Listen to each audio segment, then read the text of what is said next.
Welcome to the most important week of the year for the podcast industry. Welcome to Podcast Movement 2025.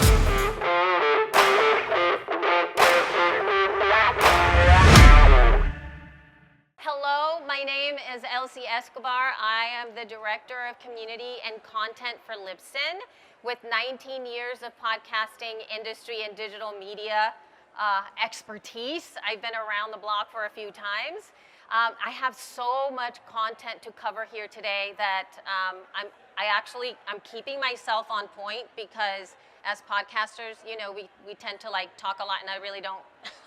I don't have the time right now to be able to go off like I generally do here. So, true to the title, we're going to be talking about the fact that you want to rebrand your podcast, or actually how to go about rebranding your podcast, all the tactical steps of what you need to do here.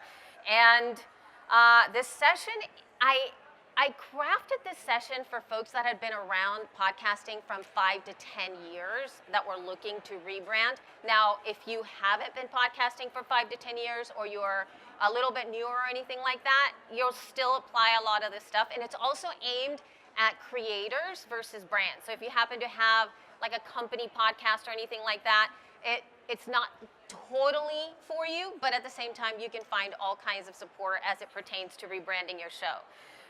That said, to reiterate, I've spent nearly 2 decades in this industry, and I've helped podcasters navigate through so much of their journey and how they grow and how they change, and I walk right beside them. And one thing that I've been noticing a lot lately is that everybody, or at least the folks that I've been communicating with, have been going through a lot of transitions. Transition is happening a lot. There's people that are going to evolve and they don't know what they want to do next, and that is a palpable thing that I've been working with today. So when you rebrand your show and or your entire brand, it's really not just about literally more than a new name. So it's not just a new name. It's a reckoning.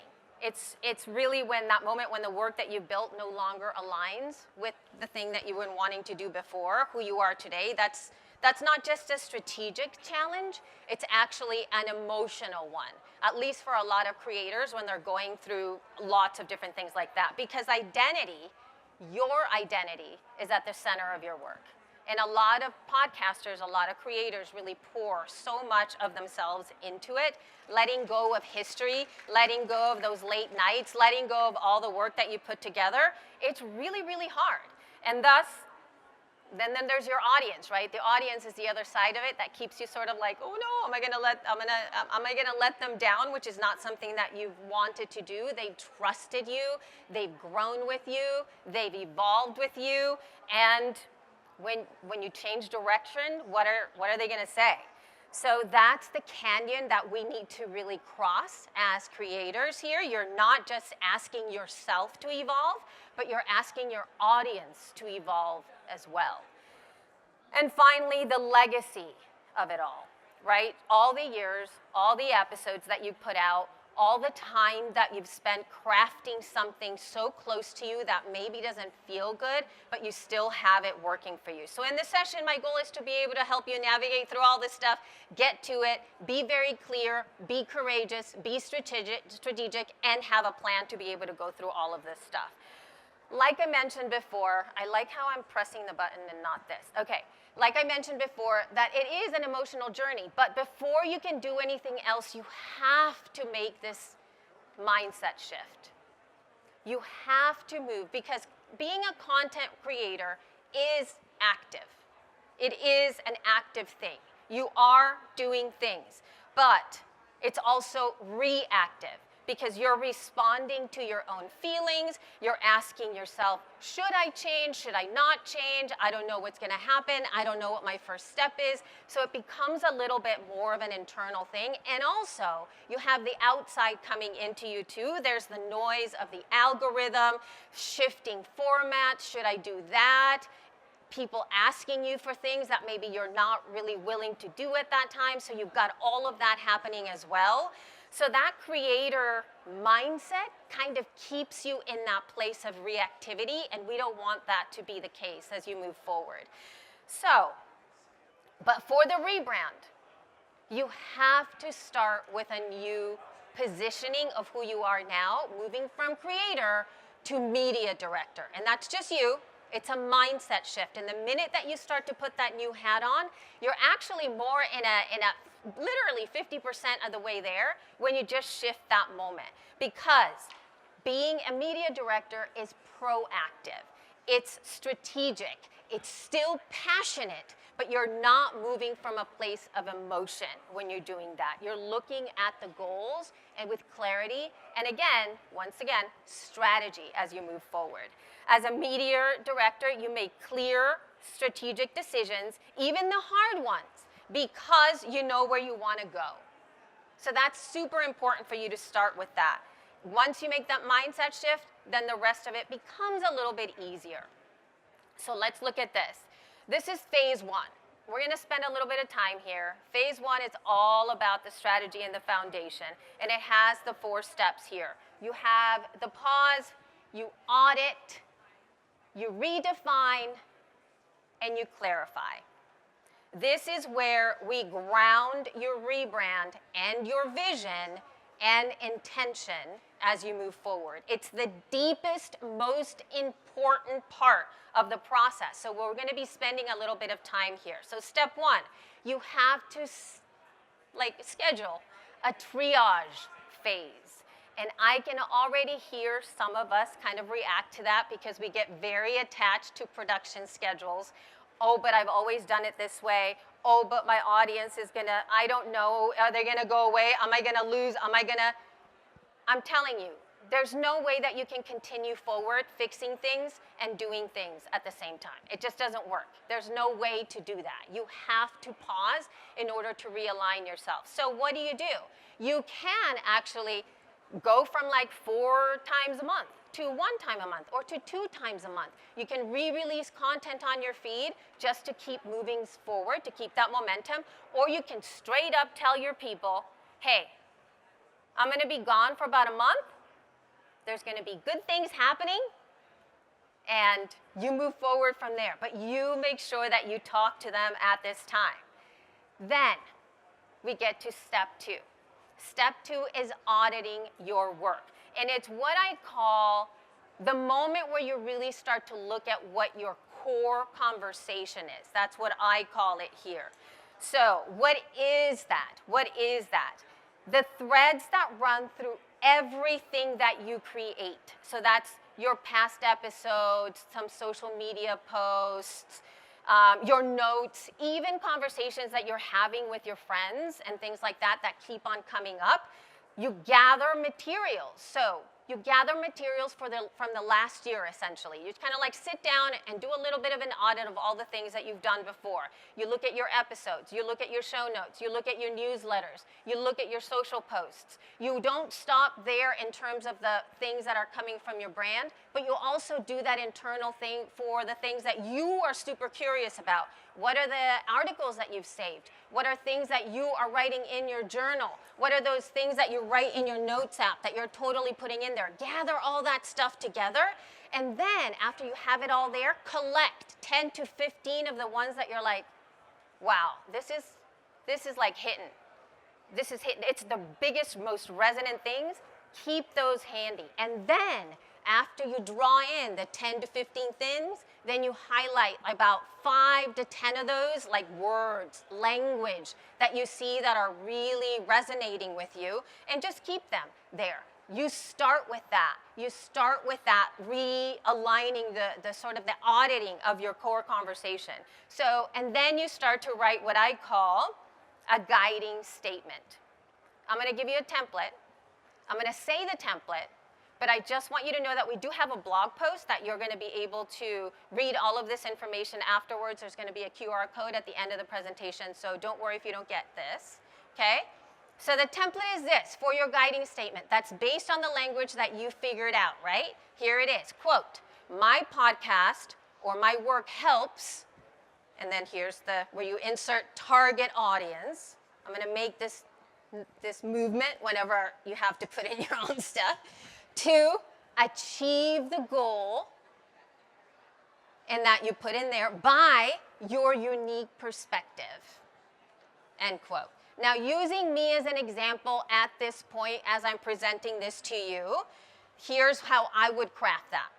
I help creators pause, reflect, and realign their work so it actually fits who they are now, not just who they were when they started. So that's very personal, but it's at least a guiding post where I can move forward from that, right? Step 3, redefine your success. This is the optimal time for you to be able to redefine how you measure if what you're doing is the thing you want to keep doing and how you measure that for yourself. And again, I want you to consider something outside of download numbers because that tends to be a little constricting. So here are some other things that you can look at. Direct audience feedback, new opportunities and connections, sales conversations sparked by your podcast. And here's another one, your own creative happiness. Because if you feel energized, you're going to keep going and your audience is going to know it. That's just the way it works in the creator space. So step 4 is clarify your community plan. So how will you intentionally connect with your new community and or old community if they're moving forward with you? Is so integral for you to be able to do this. So it doesn't have to be big. It can be setting up an email address where people can connect with you. It can be you choosing to go, you know what, I'm gonna get to know 3 of my audience's names. That could be enough. But it's a matter of understanding that it's a dialogue from the beginning. So that is the element in which you start to move forward, choosing that one primary call to action for people to start to really focus on the things that you need to do with them. All right, so now we're moving forward into what I call the naming gauntlet here, which is just vetting your podcast new name, if you will, your show, right? Those are the things that we need to talk about now. And part of what we need to do here is that you have to use, remember when that last slide I was talking about how to get to your core conversation and I had all the highlights and all that stuff that you were doing? That's how you begin to craft that new name. It's how it starts to resonate with you. Looking at that language, that's the beginning. That's the starting point. From then on, then you can also use things like your name. That is one of the biggest differentiators that you have to add to a podcast name is your name because it's not taken at that specific time. So starting to brainstorm from that place, you can already use things like tools like ChatGPT or any custom GPTs to start the process. That means just the brainstorming process, not the defining one. It's where you put in things together and you use these AI tools to be able to help you define that. You sift through all of that, you choose maybe 1 or 2 or 3 of them that really resonate with you, and that's when you start to do all of those things. Some of the key places that you have to start searching are the podcast directories, Spotify, Apple Podcasts, the Podcast Index, Podchaser, Listen Notes, YouTube, and go ahead and search in platform and see if it comes up. The next place you go is into search engines, and that would be any of the search engines that you want, and do it in incognito mode. Put the new name and add podcast at the end. Do a search. Also, put the new name without podcast at the end, because all of that stuff is going to start to inform more of that information for you that you need to do. Then you go into social media, and in the social media place that you most are going to hang out where your audience is, that's where you go, and again, you search for your name of the podcast plus pod at the end. Sometimes you'll find that somebody owns the pod and not the actual handle. Sometimes you'll find that they own the handle and not the pod part. But that also informs a strategy and you recognize what's out there before anything else. And lastly, we have the trademark of it all. You need to go to uspto.gov and at minimum do a search on that name. That's like just one thing that's going to make you not be sad. If somebody else already has the name and you're like, oh my God, I totally already did this. I don't want to do that work anymore. Okay, so moving from that, you've already got the name. Now we're moving into the phase 2. Thank God we've gotten to this equation here. And we have the assets and the legacy. So these are those things that you need to gather before you do anything else, y'all. The number one thing that we need to look at here is designing new cover art. And that cover art and your visual brand for a podcast nowadays, it is extraordinarily important nowadays. Visual brand anywhere is going to be the thing that you're probably going to spend a lot of time with, just being able to define it. Make sure that for your podcast artwork, it is square. It is 3,000 by 3,000 pixels, either JPEG or PNG, and it's less than 500 kilobytes, because that is the optimal size that you need to create the artwork, and it's the biggest cause for problems when you're updating RSS feeds and it clogs things up. It's this artwork. Those specs are so, so very important. Then you move into writing your news show description. The news show description needs to speak to your audience first. What is it that they are going to be getting once they move into that description? Have that all in one place. Then those last two parts here are all about your legacy. Number 3 and number 4. Number 3, archive your legacy.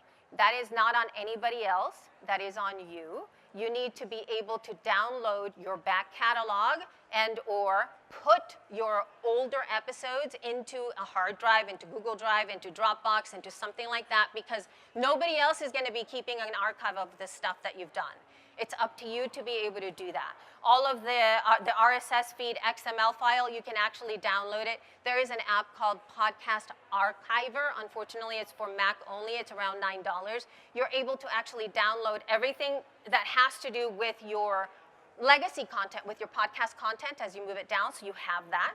And I would also suggest that you build a podcast legacy page of your old work. Some of you guys are going to be totally rebranding your entire website, meaning you're going to change the URL, you're going to change the branding and all of that stuff. And we need to be able to look back and look at those receipts, especially those of you who poured everything that you've done in the past into moving forward in the future, but nobody's going to be able to look back at your reference work. So you build a legacy page where you highlight what you did, and you do it more storytelling in a storytelling way. All right, moving now into the launch sequence of the things that you need to be doing. The number one thing that we need to do as we start to, in quote, launch is to prime your audience. You have to communicate with them prior to you doing any of the rebranding. Record an episode and say, hey, y'all, please keep an eye out on the feed because this and that and the other, or you are totally honest. You know, with podcast audiences, being honest is one of the best things that you can do. Make sure that you prime them before anything happens. Drop that episode there. The next thing that you do is you execute that rebrand on launch day. And when I say launch day, that launch day is for you. It's not external. It's your launch day. Nobody knows that you're doing this. That's when you go inside the podcast hosting platform, like Libsyn, where you actually host those podcasts. I'm sure you guys all know what a podcast hosting platform is. That's where you update all the stuff. That's where you update your cover art. That's where you update the title. That's where you update the description. And then you press save. And then you wait for 24 to 48 hours to make sure everything happened. And you have a little bit of space to troubleshoot in case things didn't. Sometimes it happens sooner than that. But at least at that time, you're then able to troubleshoot if things did not update. Lastly, after that, that's when you publish your episode of your new podcast. You already have that in there. The things are updated. The artwork is updated. All of the branding is updated. They will see it on their feed. Once that episode is live, then you go to number 3. That's when you amplify and engage. And that is at like a post-launch, if you will. That is the front-facing thing. That's when you reach out to your people, you send the newsletters over, you send the, the social media posts, you show people what's going on in there. That's when all of that stuff starts to go down. So I kind of created this just specifically so that you could take a picture of it and you'll be able to execute this for yourself. So this is essentially a 12-week rebrand calendar. Now, I did 12 weeks. You don't have to do 12 weeks here. You can make them shorter, you can make them longer, but it's super clear here. So you can see that for weeks 1 through 4, you focus on the why. You focus on that strategy, and your goal is to finalize the concept and name. That's what you're giving yourself. Weeks 5 to 8, it's all on the what. That's when you're designing all of your assets. That's when you're writing your copy. That's when you're building that legacy page. All of those things that you're going to be doing. Then weeks 9 to 10, your goal is to record. That's where you're recording the priming episode that you're going to do, the launching episode that you're going to move forward with, and then you start to prep all of the communications with your people. You have all that ready. And then lastly, on that weeks 11 through 12, it's your go time. It's your launch time. It's when you're able to execute that full launch sequence that you might have built in there. And that could be just like, hey, you publish like a social media post. That could be your launch. That's enough. But at least you're planning all the way through it, and you're looking at it from that perspective. So from here, I'm just going to wrap it all up now as we move together into the entirety of everything that we did here. This is the final bit, a big summary. Please acknowledge the emotion that you might have wrapped around your podcast, and you lead with strategy. That's when you become that media person, the media director. Then you pause. You must triage. You cannot keep doing and fixing at the same time. It just does not work. And then think about your legacy, because it matters. Nobody else is going to archive your legacy. Nobody else is going to support that. You need to chronicle it yourself. And lastly, communicate intentionally with your people. Make sure that everything moves forward as necessary, and be as transparent as you can be. So in lieu of all of that stuff, we've gotten to a Q&A section. Yay! And we also have this nice little QR code, folks, where basically everything that I talked about is in this blog post. There's so much information in here, so if you don't read it now, don't read it now. Just go to it, bookmark it, and then keep it, and you can read it. And it has all the things that I just mentioned, but more, which is great, and that's amazing. And please feel free to connect with me. You can find me on social media at the Elsie Escobar. I tend to be on Threads and LinkedIn and Instagram a lot more. Or you can email me if you have any direct questions about your podcast rebrand or anything that you're trying to do there. But I also would love to open it up in case anybody has any specific questions for me about rebranding your podcast. I'm happy to answer. Don't y'all start running. I'm just kidding. So if I understand what you're saying, that actually everybody who subscribes to my current podcast would start immediately be subscribing to this new relaunch podcast, correct? Yes, and you know what? Were you a plant? Look at this. I have an extra slide, y'all. Ooh. So your RSS feed. Your RSS feed is one of the most valuable assets that you have, especially if you've been around for a long time, especially if you've been around longer than 2 years. Because there's so many people that have acted upon your RSS feed. They have followed that RSS feed. They have subscribed to it in all the different places, right? So the more you have in there, and the more if it's in alignment, right? Thinking like most rebrands aren't complete and utter, like, you're moving from, I don't know, dog food to religion. I don't know. But that's really different. I would suggest at that time to start a new one. But for most of us, we're kind of doing a subtle shift here and there. But if you have a legacy there, just rebrand the RSS feed. You don't have to start anything new. It'll be harder for you to build it. So yes, that is exactly what I say. But you need to tell your people. Now, it's easier for them to be like, I'm not interested in that, and unsubscribe or unfollow you, than you getting all of them to come back and follow you in the whole new place. That's just human nature. Hey, how you doing? Hi, I'm So, well. first of all, thank you. You did You're a good welcome. job. I just want to say that. Thank All you. right. So, my podcast is called Real Shit Let's Talk Podcast, right? Yeah. So, because it has a vulgar language, it seems like it needs to go like an after dark process, and then have a daytime one that just kind of like falls in alignment. Would you say that the rebranding process needs to, because I have a curse word in my podcast? Yeah. So, yeah, if you have any kind of cursing in your podcast, it does have to have an explicit tag in the RSS feed. It does. And that in itself, when you have that there, it's going to actually take it out of some countries altogether. Also with some settings and some phones, like some children's settings and things like that, it's not going to pop up. So if you're rebranding, are you rebranding to a clean brand?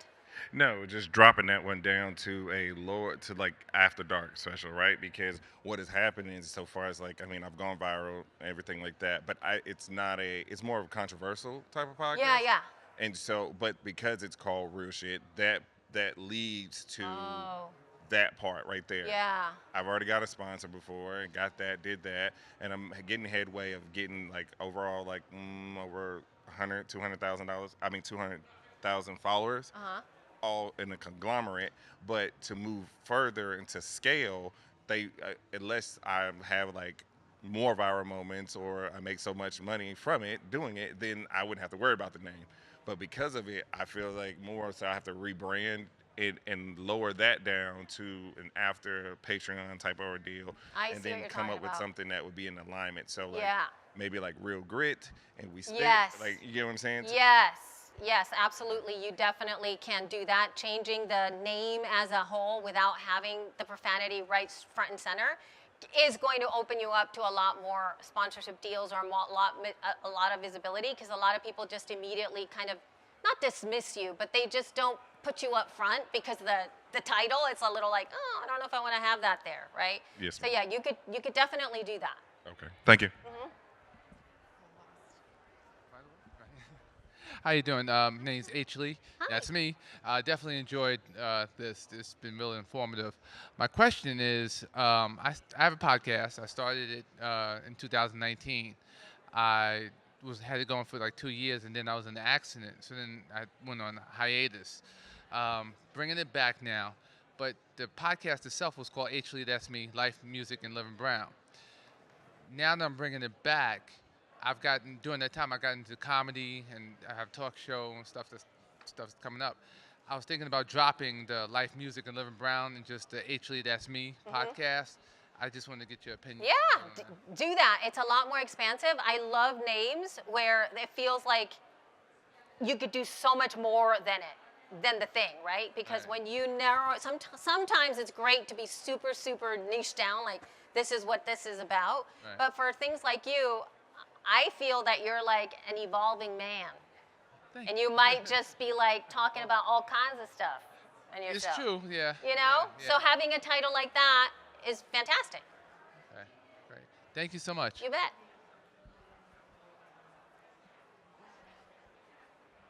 Anybody else? I think. Yes, right here.